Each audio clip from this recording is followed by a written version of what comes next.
नमस्कार दोस्तों, हमारी आज की कहानी है साधु की पुत्री। गंगा नदी के किनारे एक साधु रहते थे। वे न केवल विद्वान थे बल्कि उनके पास जादुई शक्तियाँ भी थी। एक दिन वे ध्यान में मगन थे, तभी बाज की चोंच से एक चूहिया छूटकर उनके हाथों में आ गिरी। उसकी छोटी सी पूंछ व काली चमकीली आंखें थीं। उन्हें वह बहुत अच्छी लगी, पर घर ले जाने से पहले उन्होंने जादुई मंत्रों के प्रयोग से उसे एक लड़की में बदल दिया।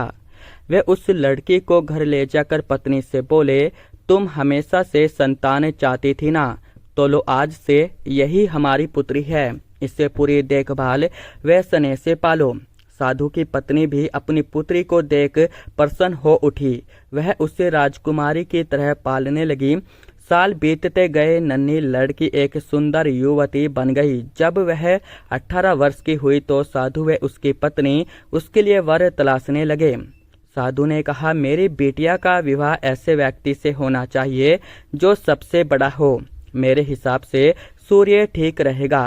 पत्नी ने भी हामी भरी। उन्होंने जादुई मंत्रों के प्रयोग से सूर्य को नीचे बुला लिया। उन्होंने उसे अपनी पुत्री से विवाह करने को कहा, पर पुत्री ने पहले ही ना कर दी।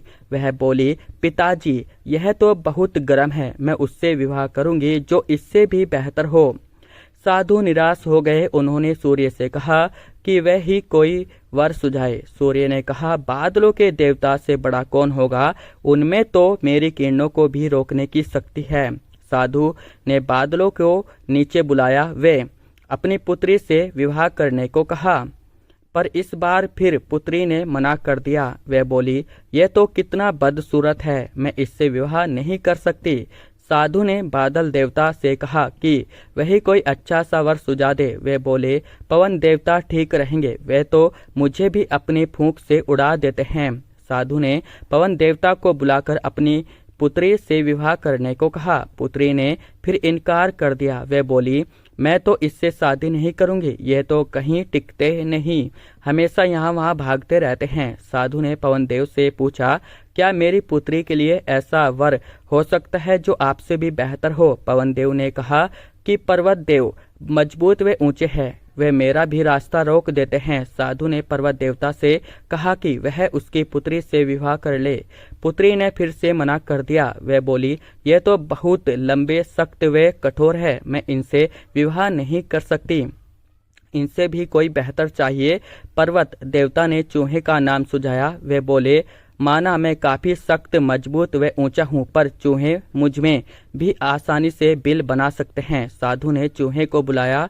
उसे देखते ही उसकी पुत्री खुशी से उछल पड़ी। हाँ पिताजी, यही तो है वह मैं जिससे शादी करना चाहती थी। साधु ने सोचा, इसे ही किस्मत कहते हैं। यह एक चूहिया थी और एक चूहे से विवाह करना ही इसके भाग्य में लिखा है। उन्होंने जादुई मंत्रों के प्रभाव से पुत्री को फिर से चूहिया बना दिया। चूहा व चूहिया विवाह करके खुशी खुशी रहने लगे।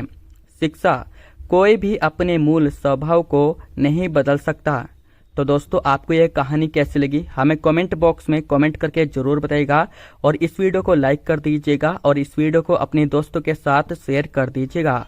और दोस्तों, अगर आपने अभी तक हमारे चैनल को सब्सक्राइब नहीं किया तो चैनल को सब्सक्राइब कर दीजिएगा। मिलते हैं नेक्स्ट वीडियो में, तब तक के लिए जय हिंद, जय भारत,